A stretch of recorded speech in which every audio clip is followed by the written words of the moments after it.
What began as a quest to find and purchase, no matter its state, my Range Rover that I sold 30 years ago has led me to this. Sleeping the night, curled on the back seat, to be woken by the Australian bush calls and being reacquainted with the familiar smell of gear oil. This series of videos is that story.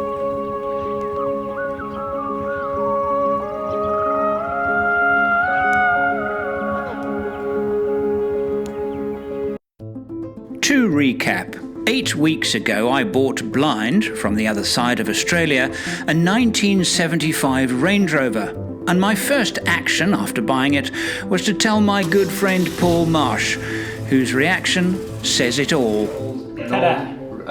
Oh my God! You know, this is Andrew's passion. He loves these old Range Rovers. You've probably seen him drive one in the past. Now, to get his hands on one of these, I can see why he's like a boy in a candy store. I really can. Oh my God, this is the actual vehicle. This is it. It belongs to me. It's mine. You bought it. And I have to say here, this project actually started about a year ago. Sure. And I was sent this. It is still sealed. I went looking for my Range Rover. I remember your original one. 82, I owned it between 82 and 90. And I actually tracked it down. It had been wrecked, but the original papers and the builder's plate I found. And they are in this envelope, and I have not opened it, and I will not open it until I actually climb into that one, and then I will open my old Range Rover's build plate and I'll stick it on the dashboard with some plastic or something, and I will drive this thing to Perth. Go on. So that's where it started. It actually started that long ago. Well, this is the point. This is the moment, everyone, I've been waiting for. And getting up at 6 o'clock this morning is definitely going to be worth it. Morning, Andrew. Yeah. Let's just check if I need... Right. So now I have to tell these nice ladies and gentlemen here why I have asked you to get up at 6 in the morning to talk to me about a new project.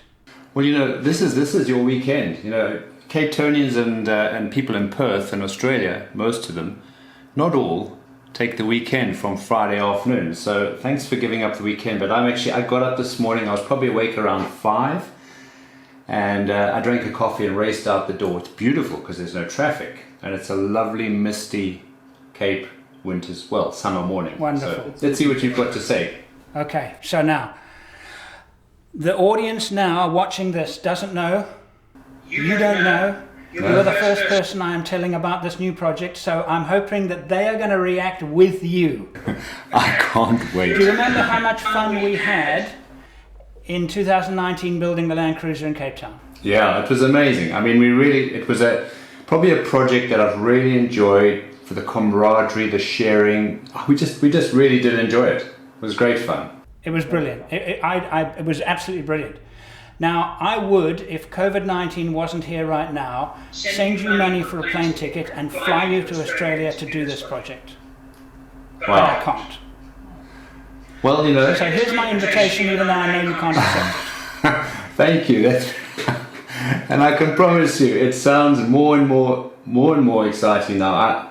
You've got me sitting on the edge of my chair here, and you've got to let the cat out the bag now. You've really got to tell all of us because I want to know. The night before last, I woke up in the middle and the dead of night, and I wouldn't say I was in a cold sweat because that would be over dramatizing things, but I was thinking to myself, Andrew, what have you done? And this is what I've done. Okay, there is a vehicle sitting in Victoria. It is a Land Rover product. Yeah. It is 45 years old. Wow, okay. It is absolutely original, completely original. Nothing has been added. It has had a small amount of restoration work done on it, including the engine. Right. But that's all. Sure. What a find. Okay, there's more. I have to, and this is what my plan is, to drive it 3,445 kilometers home to Perth. I don't think that's going to be difficult for you. It's going to be an incredible drive. Tell me more about the vehicle though. I mean, where did it originate? Who owned it? It's had about 4 owners, and the last 11 years hasn't been driven for the last 11 years. But it was actually, the engine was redone actually very recently. So it's running, it is capable of driving, and it needs to, obviously I'm going to go there and work on it. But do you want to know what it is? What do you think it is? God, I'm just thinking, when I drove through Australia, and I can't now tell you where, we stopped off at a museum, and there was a very old, and I can't even remember the model now, probably a Series 2A, but no, I don't know, tell me. Come on, get it. I'm dying with expectation that everyone's with me on the seat now, you've got to tell me. Here's a clue, can you see that on your screen? Yeah. Okay. Do you know what vehicle that is from? Oh, tell me now.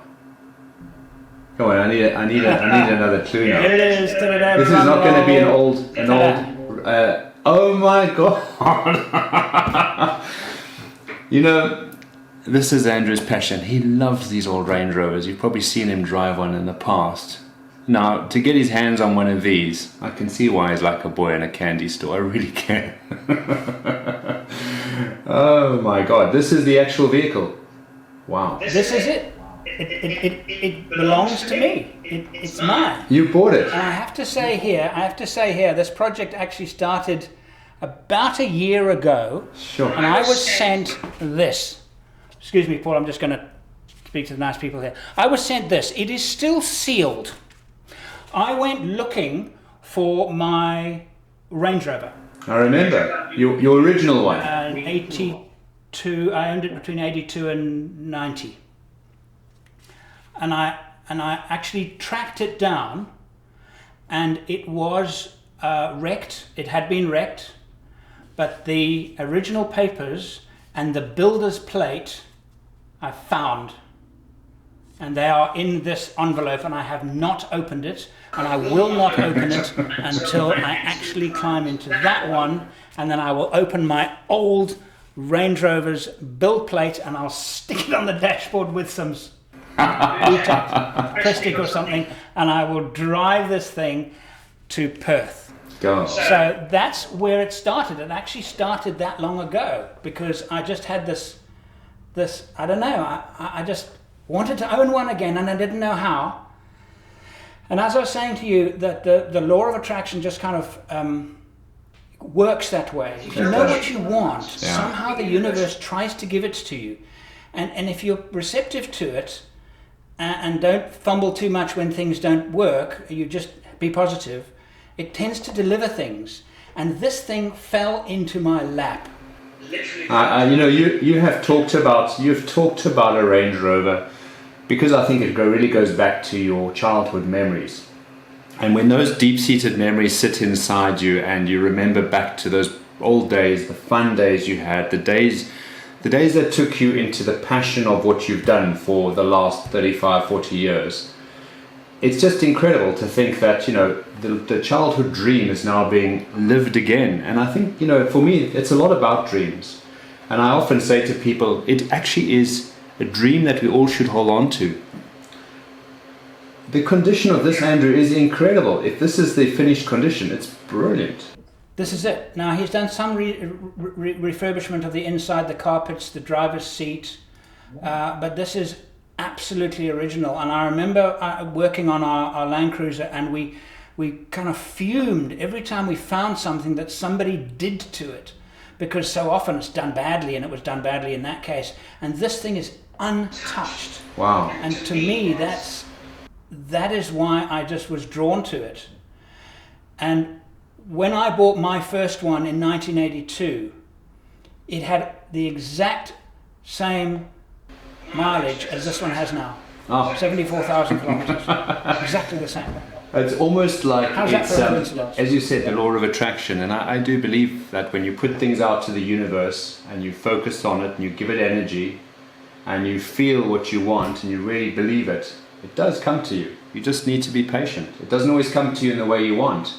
I mean, the number of times you've looked at getting one of these Range Rovers and you put it out there and you've landed with what seems to be an amazing, amazing vehicle.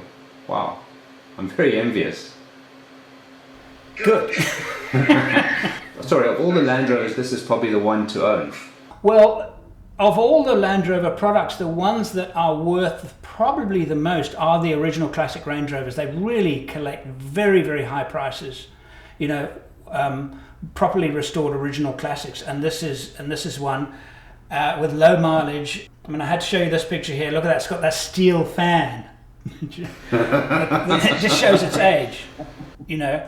And I remember when I had my accident with mine, the radiator smacked into the steel fan, and I rebuilt it and I took the fan off, and I was worried about it breaking, so I got it very, very hot in a fire, extremely hot in a campfire, left it in the coals to get as hot as I possibly could, and actually tried to pump air in it into the fire to get it hot. Then I whipped it out and I banged it straight with a hammer, and I got it pretty straight, and we put it back in the car.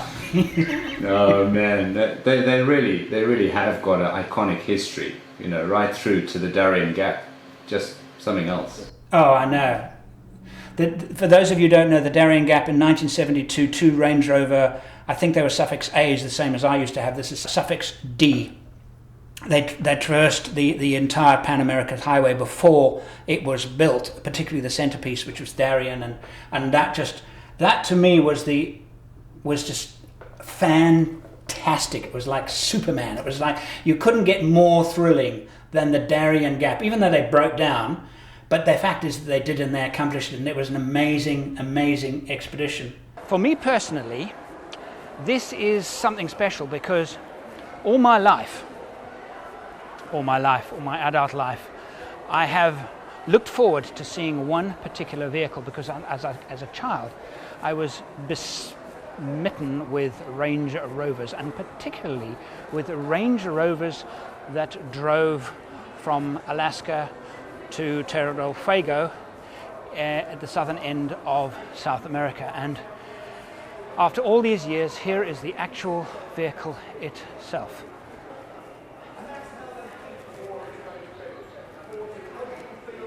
I finally get to see it after all these years.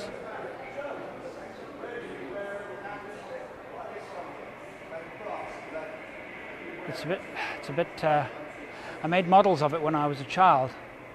It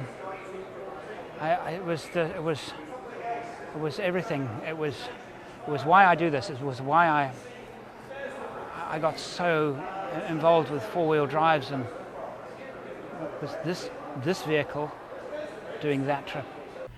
And I've loved them ever since. Well, they took on so much, you know, to take on an expedition like that. It was probably uncharted territory for them, and the enormity of what they had to carry and the equipment and you know, to undertake something like that is absolutely... Oh, look, just go back that picture with the jack in that.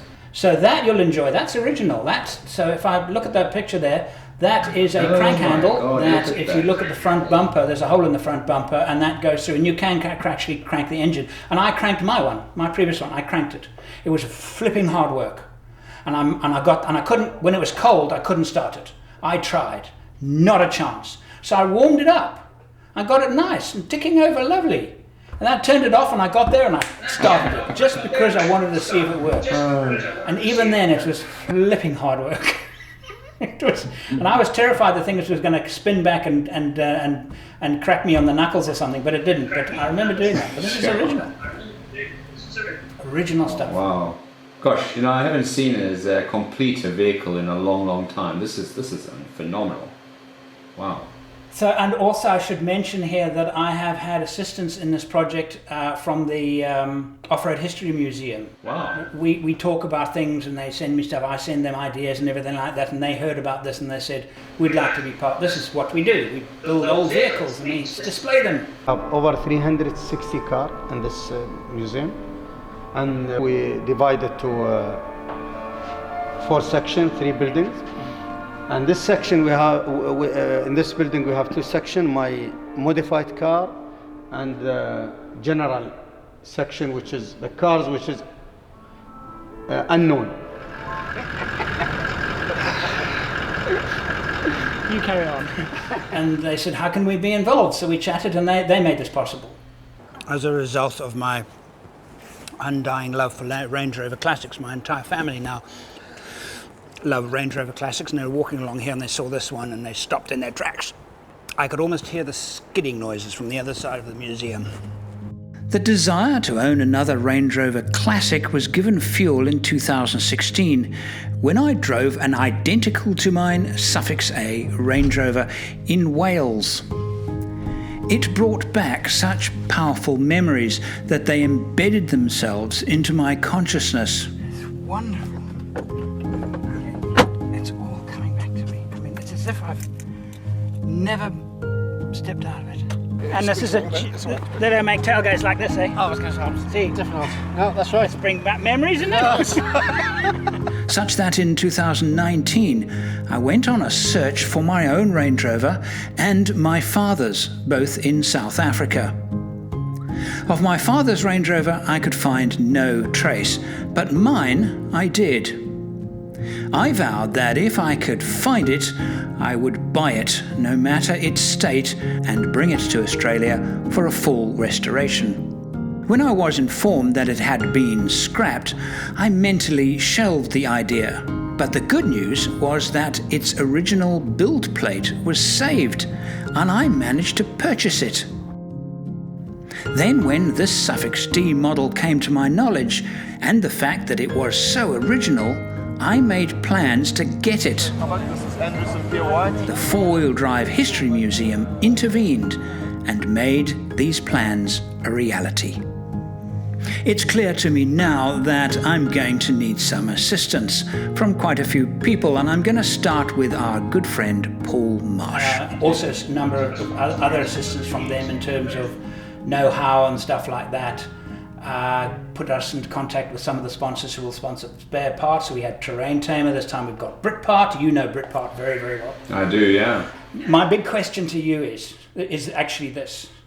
The gearbox has not been taken apart. What can I trust that gearbox? It's never been opened up. I would look at it and say to yourself, you want to actually just go through the vehicle to make it safe. If something goes wrong en route and it lets you down, well, as long as it's not a safety issue. So I suppose the biggest thing for me would be the brakes. In the next video, I batter him with questions.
Why do you think it is that the moment we arrived here, we all started sprouting Monty Python? It is my birthday today, and I am in Wales. And why have I come to Wales? Well, firstly, it's not too far from where I live. And secondly, I'm photographing the world's most beautiful motorcar. The best thing ever!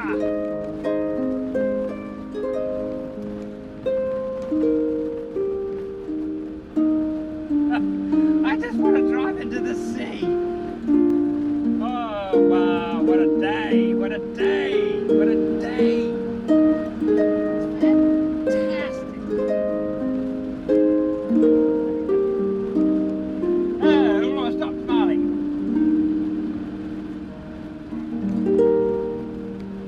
Hello, I'm back after a sleepless night, worrying again. Boy, this Range Rover project is taking it out of me and I haven't even seen it yet, and that's the problem. So I'm sitting here right now, I have my phone with me and I am waiting, as usual, this is absolutely real. I am waiting for a phone call from my brother saying that he has collected the vehicle, and that, because he's collecting it this morning in less than an hour's time.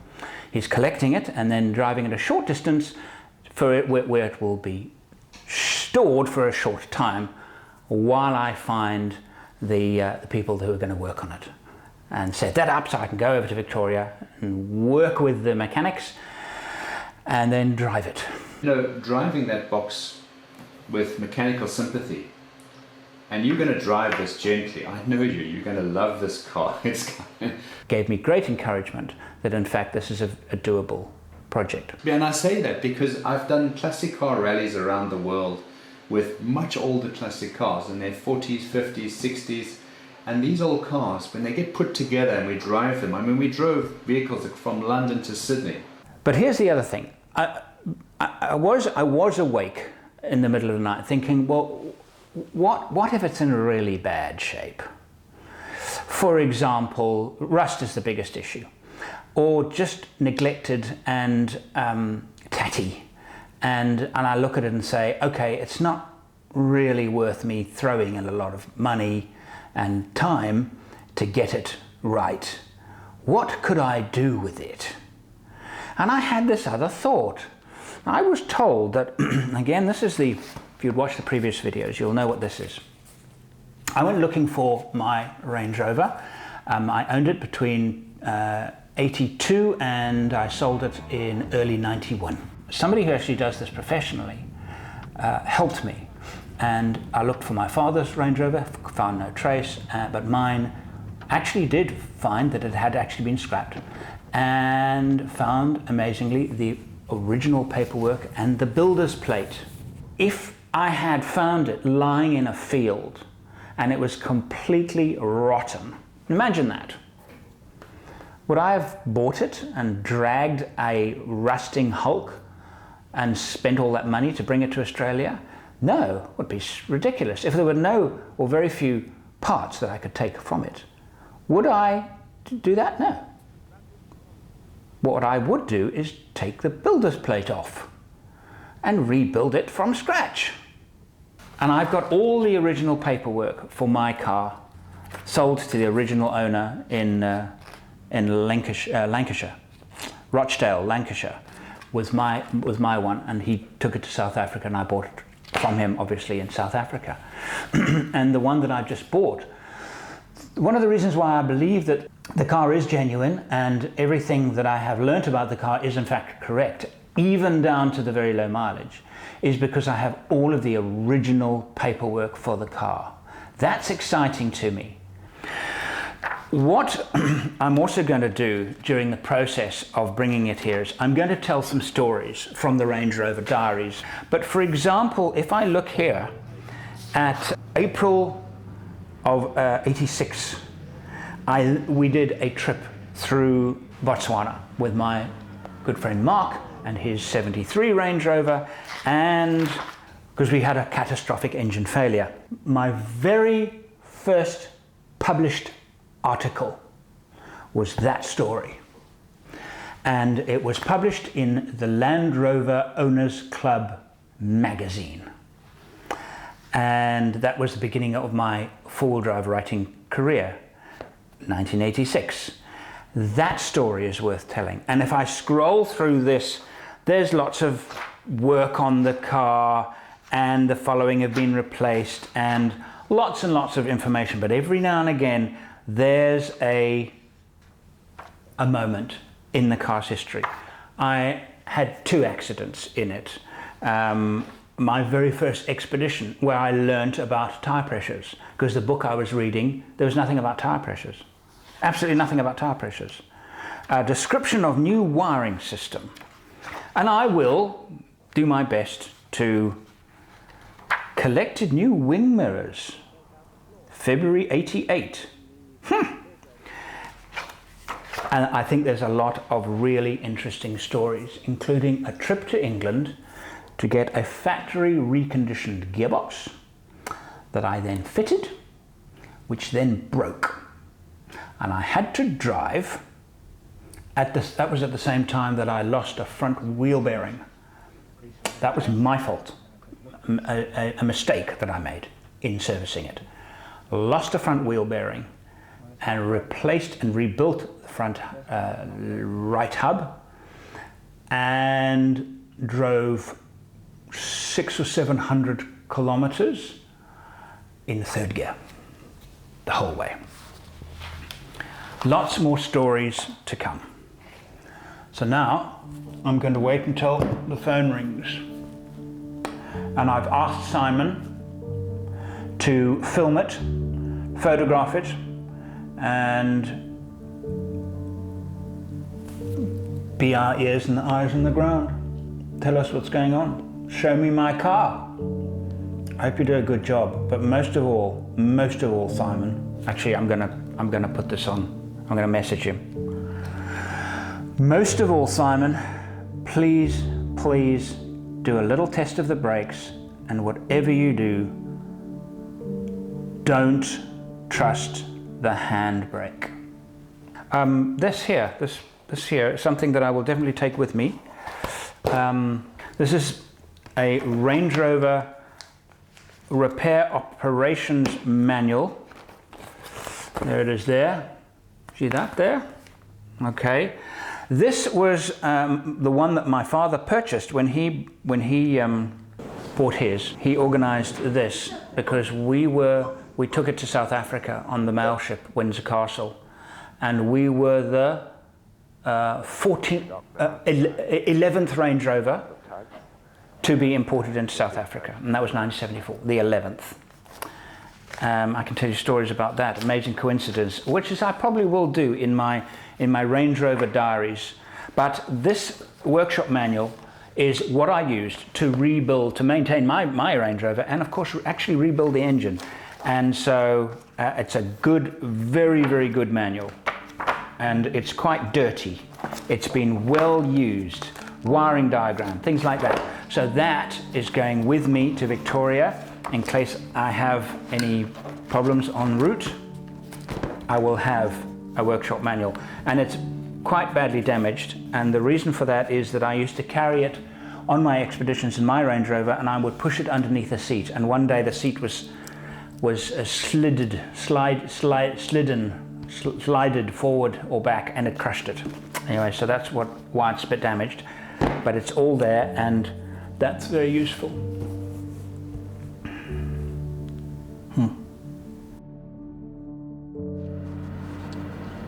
So we're in Kew in Melbourne, and this beautiful Range Rover Classic is on the street here, somewhere around here. I think you've got to take a right here.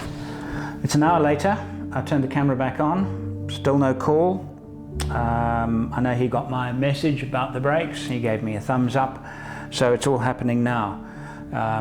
He's been there about an hour, and I reckon he should be calling any second. So we're looking for Andrew's Range Rover Classic. And I've been trying to remember what the fuel consumption was of my Range Rover and how much fuel the tank carried. And I've got here The tank holds 80 litres of fuel. It's just here up on the left. There it is. So therefore, if I look at my fuel consumption, the lowest is 13.5 litres per 100 kilometres, and the highest 23, but that was a running in the engine. So it averages and it drops down. Oh, that is exactly how I remember the Range Rover Classic to look like.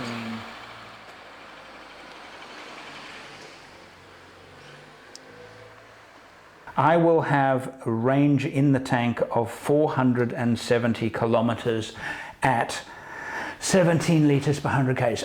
I must actually check the route. Travelling through Australia, is 400 kilometres going to be enough? I haven't travelled in a vehicle with such a low range since I got rid of it. Sahara Dust, I think it was called. I might have to put a jerry can in the back, or certainly look closely at our route, but I'm so used to just driving straight past towns. Not this time.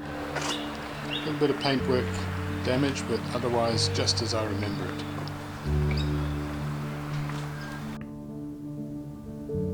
I'm just sitting here waiting. It's all consuming. My mind will not go elsewhere. I've just edited the opening sequence to this film. I hope you liked it. I think it's very funny. I'm about to chew my own arm off, so I have to message.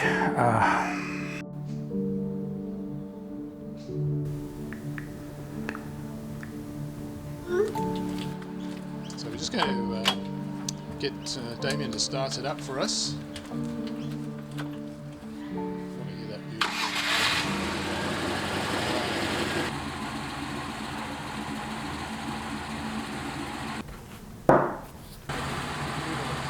I can only assume that he's filming.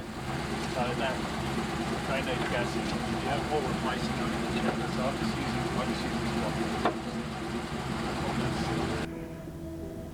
Yeah, 2016. So I had it for a few years, and I've tinkered with it for those few years. So yeah, been all over it. Replaced a lot of things that needed to be replaced, and really just tried to keep most of the car and its originality intact. So lots of cleaning and preserving of parts, and anything that wasn't serviceable I replaced. So I mean, it looks in beautiful condition, and it's so interesting to see how the aluminium from the body has come through over time.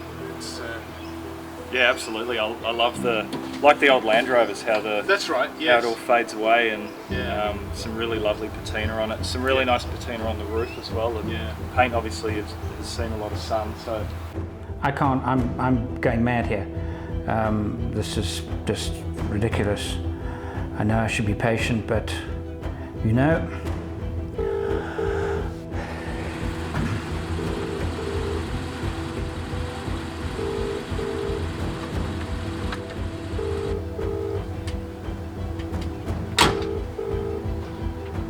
Wow, it's a long time since I've done this.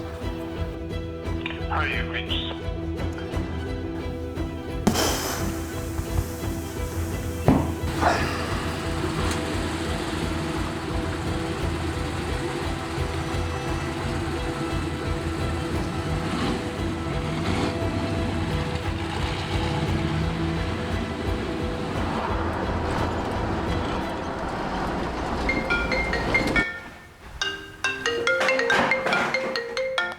Hello. Yes, I know. So am I. I'm recording a screen too. Okay, I've Yes. only got. All right. Anyway, this.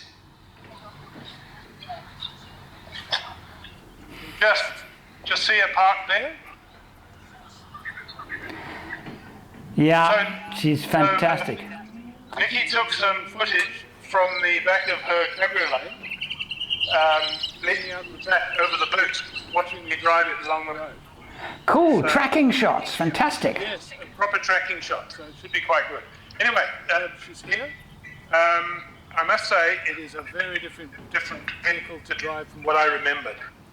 I suppose it's just because it's 45 years old and it's, as I said, quite truck-like in its feel, and that thin steering wheel. I think you feel everything coming through it.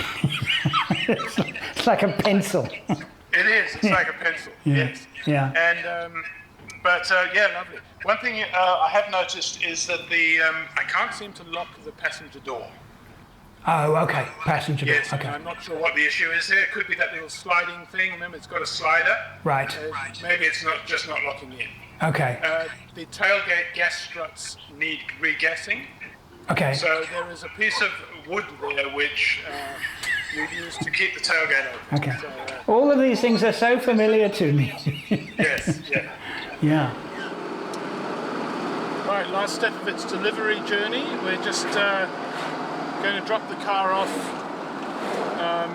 at some friends where it's going to be undercover for a few weeks, and it's going to be gotten ready to drive all the way from Melbourne to Perth, which is a few days' drive. As I'm getting used to the car, it's actually becoming a lot easier to drive. It's very stable. Basically, mechanically, it feels very good. Yeah. Anyway, she's great. Absolutely beautiful.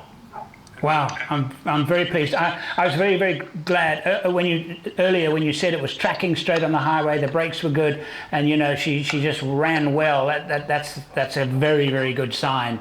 But I wish it had a fifth gear, but I think only 5 or 6 years afterwards did they actually put a fifth gear into the Range Rover. But it still has that familiar, brilliant driving position that Land Rovers are legendary for. So yeah, I'm pretty chuffed. She looks great.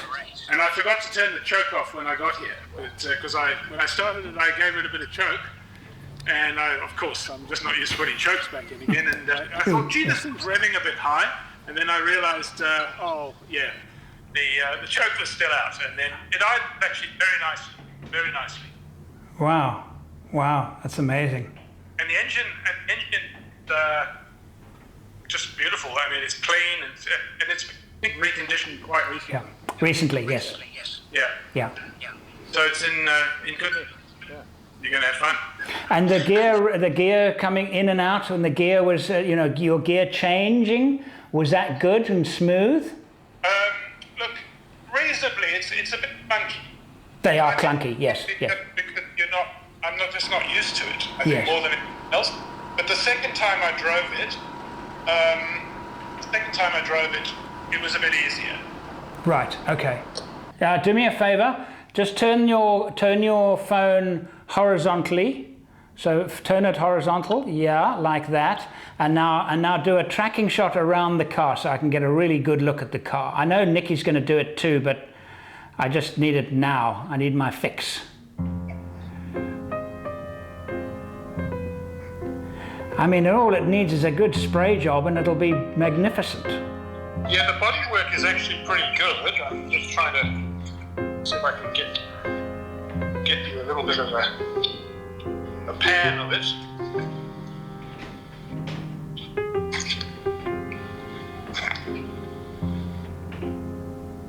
Yeah, she's nice. She's great. I can see the. Most of the bits and pieces on it have been already restored.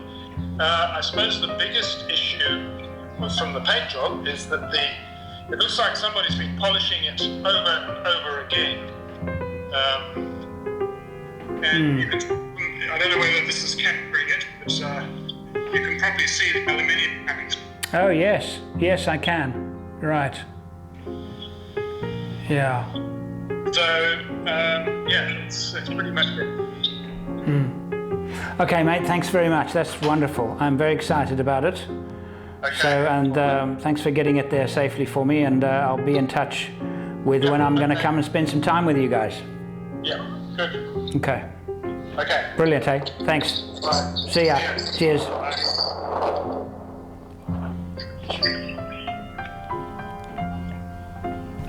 So there you have it. You know as much as I do.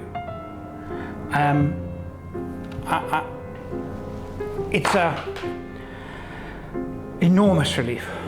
I've bought the vehicle blind, and it runs well with no issues at all, and it looks good, and it looks exactly as it did. Everything looks like it's gonna go well, and the great part about it is that now, with that in mind, the chances of being able to drive it without too many challenges, the 3,454 kilometers home, I believe is doable.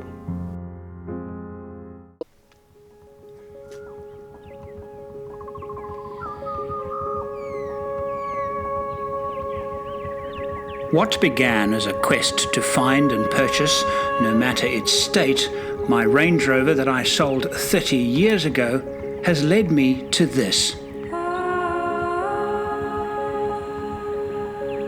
Sleeping the night, curled on the back seat, to be woken by the Australian bush calls and being reacquainted with the familiar smell of gear oil.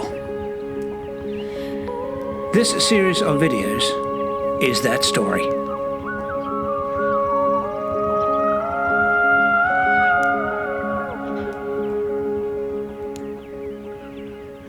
And here we are. Unbelievable. I think about, have I done the right thing? I've just set the path forward by just having an idea and doing something about it. And it's just, oh yeah, pretty exciting. And now, with my brother Simon in Melbourne, who first collected it from the seller and arranged storage. I'm filming you.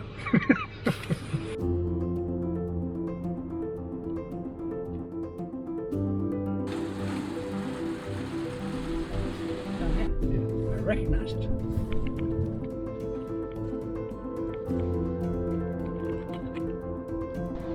All right.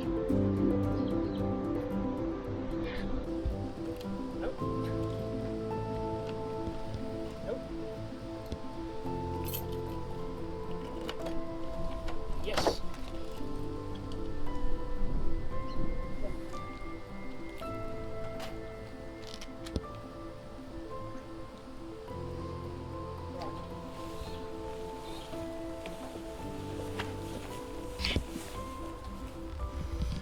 Wow. I'm starting to think, I'm feeling slightly overwhelmed, to be honest with you. Just a little bit overwhelmed with what I've taken on. Just a tad. Wow. Well, it's too late now. I've got to get this to Perth.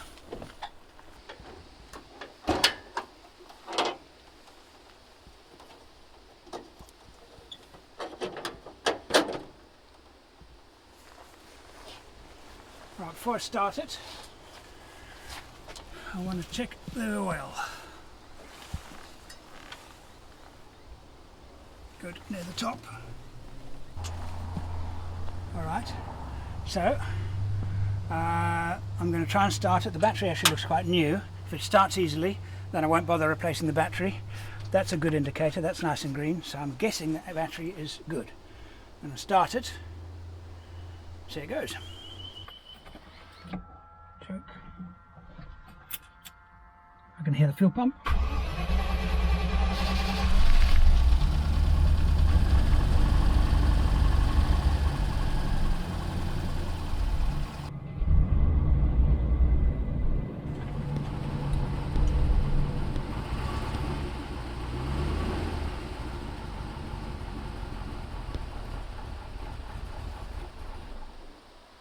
Put in the choke too quickly, I think. I put in the choke too quickly, but it smells very rich.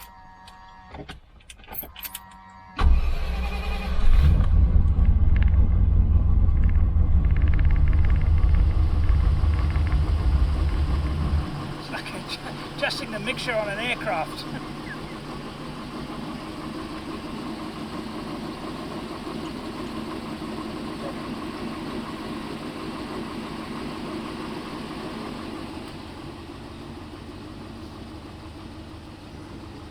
The truth is This is a mammoth undertaking.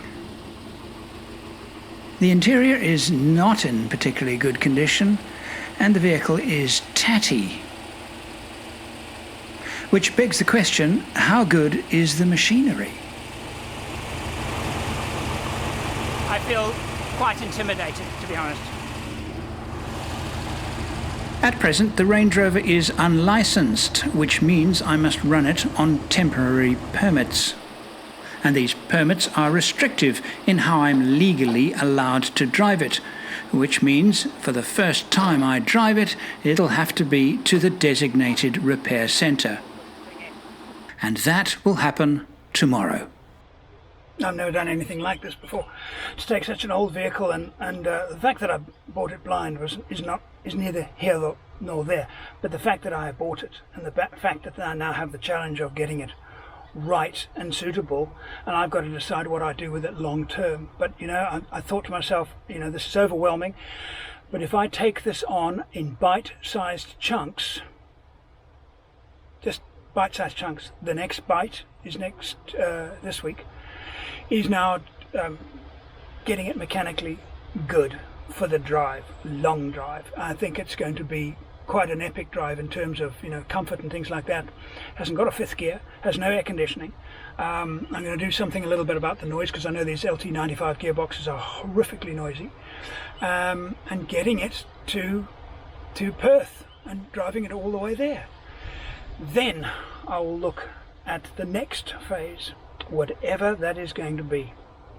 I'm not going to worry about that right now. I'm going to worry about the immediate task confronting me. Cut to the following morning.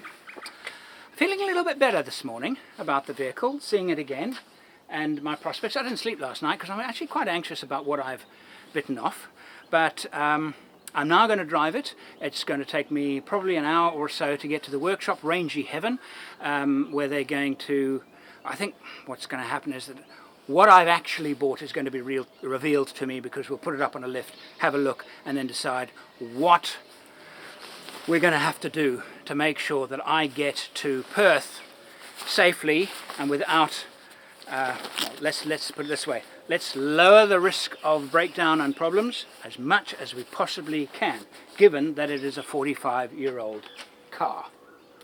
And given the fact that it was made in the English Midlands, where the catchphrase was, "Okay, that'll do."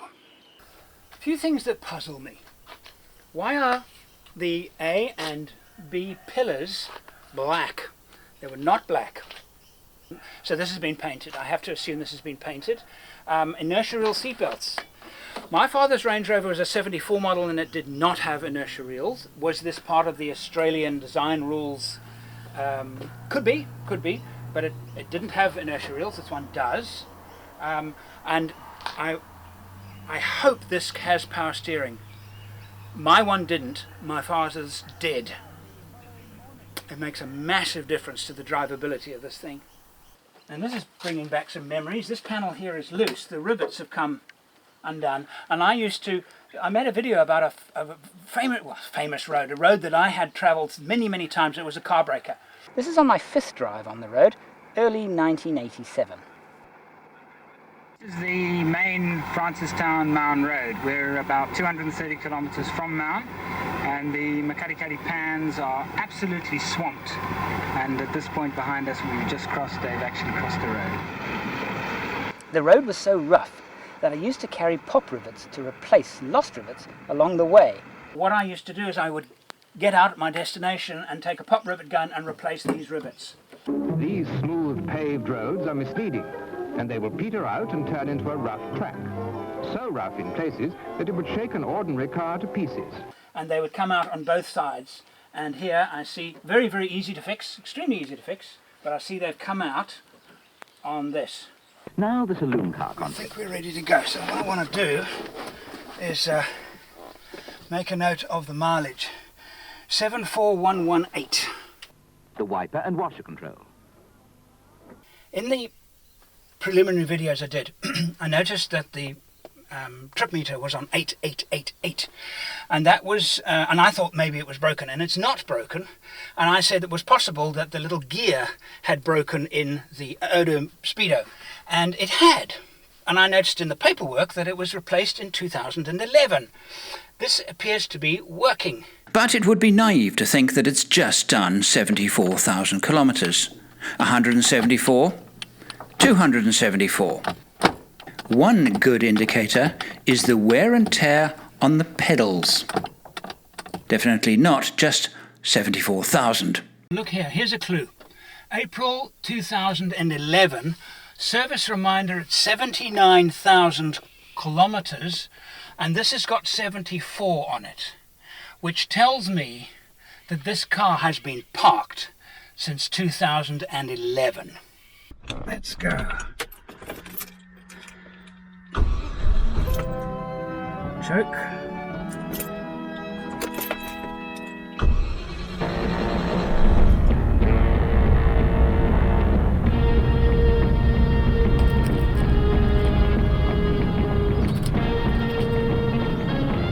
Oil pressure gauge doesn't work, but oil pressure light has gone out. The safety belt attaches to the seat, not to the floor. You don't trip it.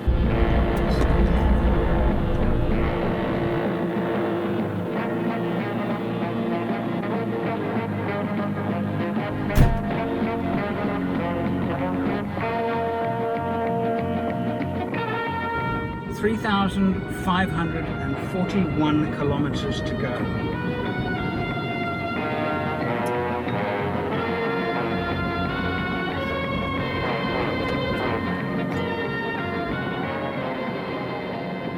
Range Rover is like a greenhouse. The visibility around is incomparable, it's so good. Which is just as well, because the wing mirrors are not just broken, but useless. Take a bit of getting used to. Oh dear, that's not good. It's going to happen every second. In 200 meters, turn right onto Allen. All this adds up to incredible road holding. In the rough and on the road, it's just the same to the new Range Rover. I've got to really concentrate. Really concentrate. The handling is superb. The road holding is designed for the top speed of almost 100 miles an hour.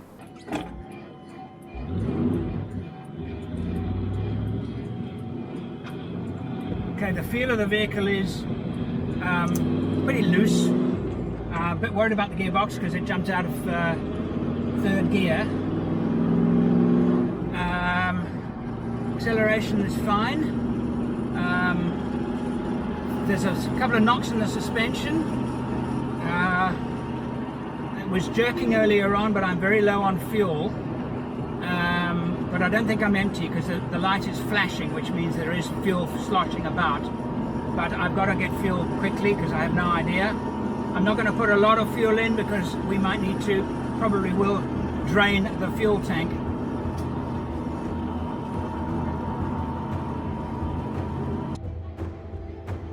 Spotted a service station. I can get some petrol.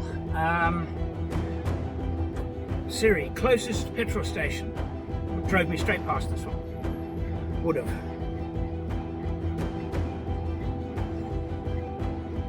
It's nerve-wracking. Use the right lane to make a U-turn at White Horse Road. I have no idea if the indicators are working. I'm feeling they're not.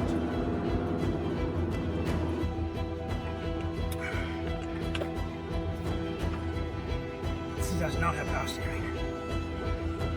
This is the same as my old one. It's actually not too bad. Right. Okay. Made it. Unlaid it. There you go. Oh, that was touch and go. It's difficult to drive, and getting used to it. And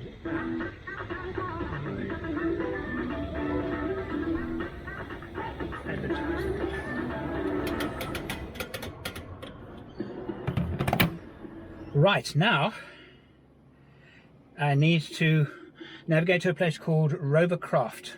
They are the distributors of the Britpart spare parts consignment. Starting route to Rovercraft. And that's what I got to now, 25-minute drive. Okay. At least I don't have to worry about running out of petrol. Other things to worry about. But the indicators are working, I did a check. Sweet. Yeah, the indicators are working, and that whirring sound is a fuel pump. I'll find out more about that later. It's telling me to come out and then make a left, which is good. Okay.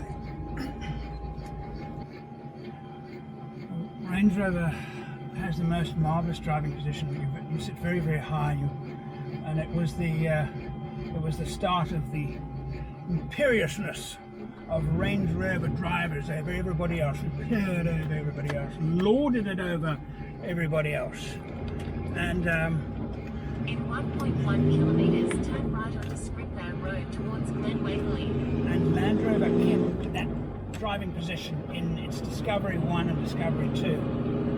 And lost it after that a little bit, but it's still fantastic. It gives me a bird's eye view of absolutely everything. Right, let's navigate.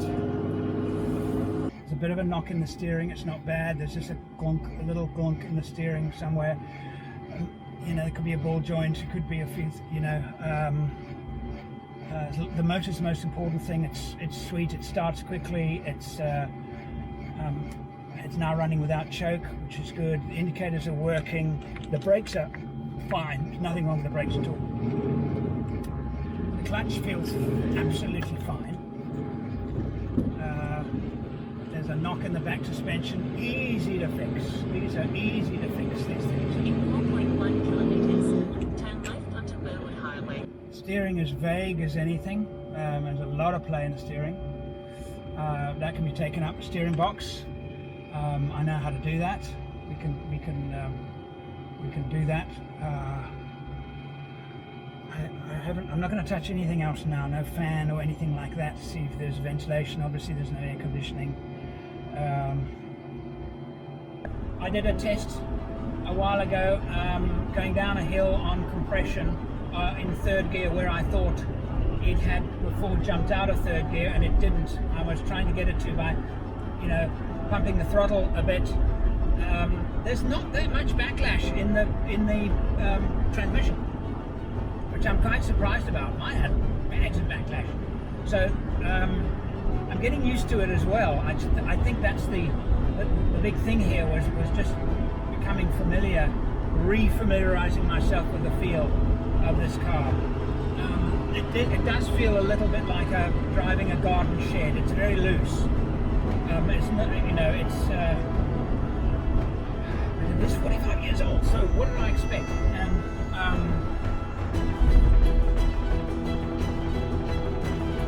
yeah, one bite at a time. One bite at a time. That is number 2. Okay, we're good. We've arrived. We made it. Okay, now we get all of the spare parts, put them in the back, and carry on.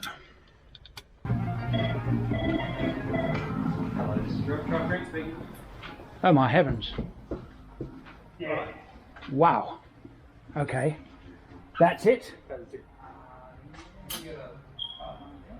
Whereabouts are you located at the moment? So the vehicle is being put together at Rangy Heaven in Yep, St Cranberry. yeah. We can always get this sent there today on the back of a half ton. Can you? That would be I can see I'm going to have a problem getting this in the back. Yeah, we can get that in a half ton. I know Peter really well, so I'm happy to get it down to him. Oh, brilliant. I can have it there organised within 3 hours. Oh, good. Oh, we're going to be underneath just figuring out what we're going to do for the rest of the day, so that's fine. Any time today would be brilliant. I think we'll probably only start work tomorrow. That's fantastic. I can do that. It's yeah. Well, you get a classic here, have you? Yeah. Okay. Let's do that. I'll book it now. Okay. we could have it there by, what time is that, 11 o'clock, so probably about 1 or 2 o'clock. Oh, brilliant. Yeah. Oh, that's fantastic. Should I do that, Oh, definitely. Right, That would save us a massive amount of effort. Easy. Well, there you go. Gee, guys, thanks Britpart, Rovercraft for doing this for me. Fantastic. There's a lot of kit. That would it would fit in the back, but there would be no room for anything else. So hopefully a good part of that will be fitted to the vehicle, and the remainder that we don't actually fit this week, take with me. All right. Sorry, I'm just having a look at it. It is rather splendid. I keep thinking, what am I going to do with it? What am I actually going to do with it? I haven't thought this through. Honestly, I have not thought this through. Let me find it. That's an enormous box of stuff. It's just crazy. Rangy heaven. Let's say heaven. It's amazing, actually. Amazing that I've actually got now this beautiful original Range Rover and this box of bits to get it right. Turn left onto Berwick Highway. And at the end of it, I'm going to have this Rangy that's going to be beautiful. What am I going to do with it? I don't know what I'm going to do. In 600 meters, turn left. On the highway doing 90 kilometers an hour. And very, very loud. I don't know what the engine revs are. There's no rev counter. Probably pretty close to 3,000. It's pretty high revving for a V8. This is not going to be comfortable above 100 at all. It's going to be too loud and too, so I imagine my average speed driving back to Perth is going to be about this, about 90. It'll be a long run.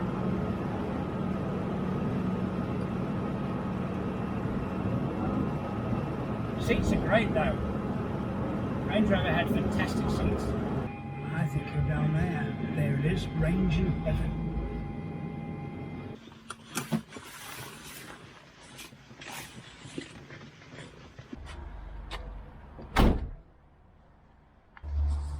Hello, buddy. Peter! What's going on? Great to meet you. Good to meet you, mate. Yeah. Nice to So meet you. I'm rolling camera, by the There way. you go. Yeah. All right. Yeah. Who's here? They're not even here. It's cool, eh?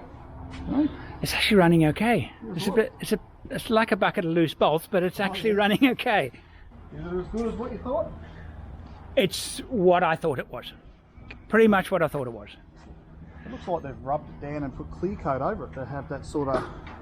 Patina effect. Yeah. You're right, because it's shiny. Yeah. It's not dull. It looks like that's sort of what they've done Mm. at some stage. Mm. Oh, yeah, you got a permit on it. Beautiful. It's got pretty good tyres on it already. But they've been sitting for 6 years. 6 years, that's surprised. Yeah, they're still quite soft. Yeah. Very good. Let's see, two doors. So what was it? 76, suffix D? It was suffix D, 75 build, first registered January 76. There it is in all its glory. So what's the plan? So you going to fully restore it or? You know, I don't know. I haven't really thought this through, to be honest with you. No, it was kind of done on a whim. Yep. And now I've got it and I can tell a good story about getting it to the other side of the country, and then I have no idea. Alright. Ah, well, that's alright. We've got to get it to Western Australia. Yeah. It's a long way in an old rangy V8. We're now on a wide dirt road. The first thing I ever learned about four-wheel drive is that when you crash them, they bend. And that when driving on gravel roads, put it in four-wheel drive. I'm stopping the car and having a look at the damage. The damage isn't too bad, other than two panels. My father also learnt that the hard way. And so began my love affair with four-wheel drive, and especially the Range Rover. I can even track down the exact diary entry which recorded what turned out to be the start of a lifelong passion documenting four-wheel drive vehicles and their stories. April 20th, 1975. Made good travelling time on the Rhodesia roads. We arrived at Serendella camping site at about 2:30.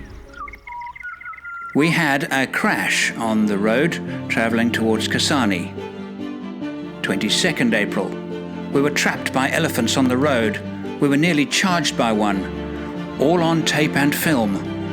This morning I hooked a gigantic fish, probably a barbel, but after taking much line, the line snapped.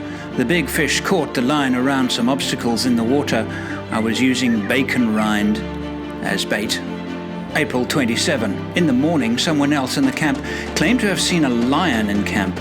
Meanwhile, Dad was in the toilet when the lion was behind it. But this morning is a moment of truth time. I will now find out what I actually bought. To recap, with the assistance of the Off-Road History Museum and Sheikh Hamad bin Hamdan Al Nahyan, I bought a 1975 Range Rover, blind. And now I'm in Melbourne to prepare it for a drive across Australia, to my home in Perth, 3,500 and something kilometres away. And I'm about to find out how stupid I've been. Actually, no. I'm not. All I'm going to find out is, how long is it going to take to get it right? So I put myself in the hands of Peter from Rangy Heaven. Let's hear what he has to say. Yep, it's a 3.5. The proven V8 Rover engine adapted to go anywhere conditions. Oh, someone's converted to a Scorcher electronic distributor. Watch out for old mate. Oh, yeah, that'll be good. Yeah, complimentary spider for a gift. Yeah, so what they've done is... Is it illumination ignition? No, it's not. Well, electronic, it's basically a Hall effect type distributor. So they used to convert them, put the Ford Motorcraft ones in, but Scorcher actually make their own dizzy for them. The old points ones are a little bit unreliable. Yes, I remember they were. They were very unreliable. But the beautiful thing about the old points ones, at least you could adjust the points gap from the outside of the engine running. You didn't have to always use a feeler gauge. Could you? Yeah, had the adjuster on there, so all you need is a dwell meter, and then you just sit there and adjust it while the engine's running. Everything else you had to set the gap, put it back together, start it, run it, see how it's going. I could have sworn that's the way I used to do it. Oh, right, eh? It was a while ago. It was a long time ago. Oh, there you go. Suffix A. Oh, was it? Shit, that'd be worth big money now. Big money. Steering dampener on the front, okay, that's different. It's definitely going to need some bushes and stuff like that. Just depends on how far you want to go with it. Yeah. You know what I mean? We must just decide at what point do we stop. Yeah, I mean, look, all that type of stuff there isn't going to stop you getting over the other side, yes, but it's going to stop you getting roadworthy. You know what I mean? But if we just need to make this reliable so we can get you over the other side, then you can concentrate on that stuff while you're over there. It's up to you, or we can do it here. Let's find we've got to find a happy place. Yeah, like all your hub seals and all that, swivel hubs, that's all standard, they leak a bit of oil. They're seeping, they're not too bad, eh? No, they're not too bad. They're a little bit, it's a bit... Yeah. You're probably going to want to drop the oil out of those, put all fresh oil in there. That panhard rod bush is cactus. What speed did you get up to, about 80, 90 k's at all? Or about 90. Did you get any head shake for the steering wheel? None at all. Okay, I'm surprised, yeah. Because those are flogged. You'll get a lot through that. That's just normal wear and expected, of a car of this age. Universal joints and stuff are, they seem okay. They've got the tiniest bit of movement, but they're still fine, they're serviceable. A-frame joint? A-frame joint will probably be need replacing because before when I was giving it a shake, it was knocking the back. Yes, so and I felt it now. Yep. And as you accelerate and decelerate, you get a knock in the back. Yes. That's the A-frame ball joint. That's There is a device that keeps the car always on the level, whatever the load. That'll be here. We can see there's no dust boot on that, so water and everything's been getting in there over the years. Yeah. That'll be definitely need replacing. And that go-anywhere specification demands something special in springing, something special in ground clearance, something special in four-wheel drive. It's like brake lines and stuff were done at some stage recently. Something special in brakes too. Servo-assisted for power and duplicated master cylinders and pipelines for safety. Trine arm bushes. Brakes are not bad actually. Pulls a little bit to the left, but not violently. That's unusual. What's that? Someone's done that to brace the stone shields, probably because they're rattling around. So they've done it to stiffen them up. It's going to need some brake pads in the rear. That's why the springing is something special. Why the ground clearance is generous. This is a modification, that's not standard. Yeah, no, well someone's put some coil-over shocks in there, which are a bit strange. I haven't seen those before. And they've had to put a bit of a stone shield on there to protect them. They buy shock mount, so you only needed one for that one. My biggest fear has always been that it is rusty. The rust I'm seeing is all surface rust. It's strong, with a tough inner steel frame and light alloy outer panels. Well, almost all surface rust. Starting to get a bit of cancer through the rear crossmember section up in here. Yeah. Like it's all repairable, but it's yeah. This side's worse. Up through here. Oh yeah, that's quite bad. Yeah. It is repairable, but it will be something that will get knocked on roadworthy because it's classed as structural. Okay. The sills. Oh, that sill there's solid. That's a good sill. There's no rust in that sill. The sill's all pretty solid. No rust in the sill. That's good. The footwells all look reasonably solid. There's the tiniest hole there, which once you clean that up it'd be a bit bigger, but other than that it's not bad. It's definitely not bad rust-wise for its age, that's for sure. At the bottom of the A pillar and B pillars are all good. But the chassis looks okay. If anything, it looks like maybe the rear dry flange seal might be leaking a bit, but it's still nothing really. Engine, maybe rear main, it might only be just the back of the sump, but again, it's barely anything, so it's not even worth worrying about. It's normal. That's absolutely normal. It's pretty standard, really. Yes, yeah. Especially a car this vintage. Yeah. Yeah, it's not too bad. Silver hub's leaking a bit of oil. All in all, it's pretty good under here. Yeah, so those radius bushes, they're cactus as well. They're all separated, the rubber from the cross tubes. Yeah. It'll definitely benefit for some new bushes in the front. It'll tighten it all up anyway, make a steer a heck nicer. Would you do wheel bearings? I wouldn't necessarily replace them, no, because these reindeers were really, really good because they ran in gear oil, the bearings. Yes. So if you maintain them, they last forever. They really do. So I'd possibly, if you're concerned, inspect them, but you can get a pretty good idea the condition of them just by spinning the wheel. If you can't hear a grumble, them bearings they're quiet. So I'd probably do the preload on that bearing, change the oils and the swivel hubs because that gear oil there lubricates the wheel bearings. Yep. Yeah. Okay. And happy days. All right. Plan of attack. Plan of attack. First thing, we want to strip these wheels off and get them down and get some new tyres on there, and then from there we can. It's up to you how far you want to go with seals and bushes and bits and pieces, or whether we just want to make it so it just can get you to the other side, and then you can worry about all the other repairs on the other side for roadworthy stuff. So you started by doing an inspection, standard service oil changes, look at the oil, trying to determine when it was last changed, is there any damage to any of the components. So far everything is looking quite good. Some of the oil is looking old, but nothing sinister. Oh, look, the box of spares has arrived from Rover craft as promised. Wow. Okay. That's it? We can always get this sent there today. And so, while Pete and his assistant Stuart get started with the work, I'm going to go through and sort all these spares. I know what that is. That, I believe, is a sound insulation mat for the underside of the bonnet. All right, let's have a look here. Upgraded headlamps. Drag link. Ta-da!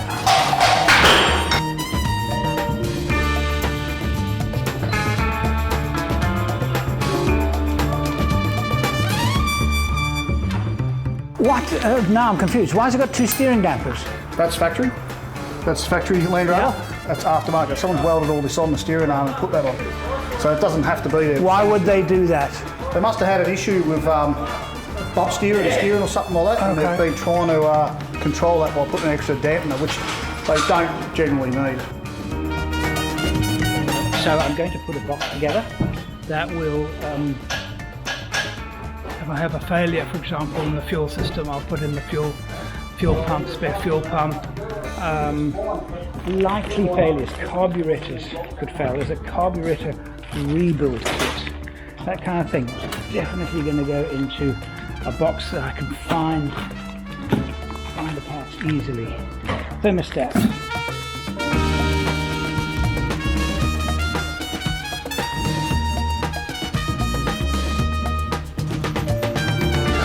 Brake caliper. I'll put that in there.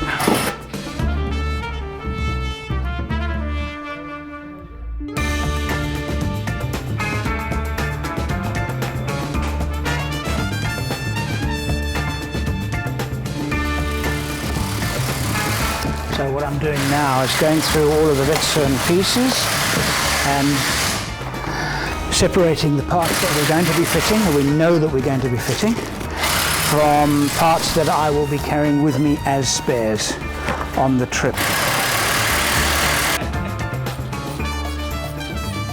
So what can I conclude from today's work?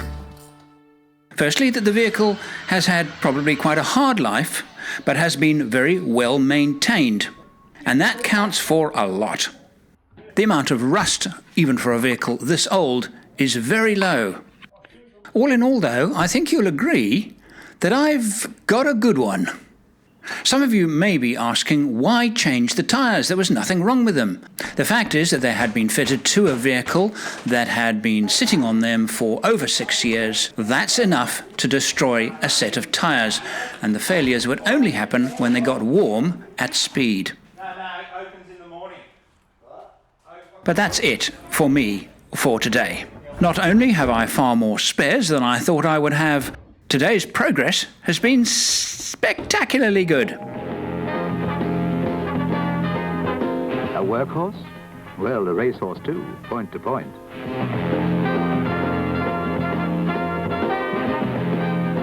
And just to show you that it's the same in any conditions, look at this in the snow. Don't try it in the family saloon. Only if it's a Range Rover. Then you can go anywhere.